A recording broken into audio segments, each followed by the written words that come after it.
12 April کو عام تعطیل کا اعلان کر دیا گیا۔ تمام سرکاری دفاتر اور ادارے اس روز بند رہیں گے۔ تفصیلات کے مطابق پنجاب حکومت نے 16ویں صدی کے صوفی بزرگ حضرت شاہ حسین کی عرس کی مناسبت سے سالانہ تہوار میلہ چراغاں کے موقع پر 12 اپریل کو عام تعطیل کا اعلان کر دیا ہے۔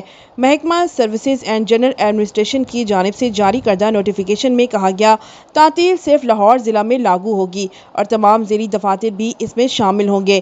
تاہم پنجاب سول سکریٹریٹ، اس سے منسلک محکمے اور علاقائی دفاتر تعطیل سے مستثنیٰ ہوں گے۔ میلہ چراغاں، جسے روشنیوں کا تہوار بھی کہا جاتا ہے، لاہور کی سب سے اہم ثقافتی اور روحانی تقریبات میں سے ایک ہے۔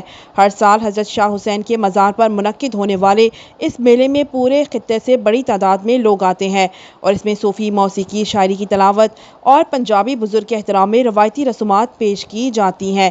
یہ تقریب لاہور کے تاریخی شالامار باغ کے قریب ان کے مزار پر منعقد ہوتی ہے، جہاں ہزاروں زائرین شرکت کرتے ہیں اور یہ میلہ کئی دنوں تک جاری رہتا ہے۔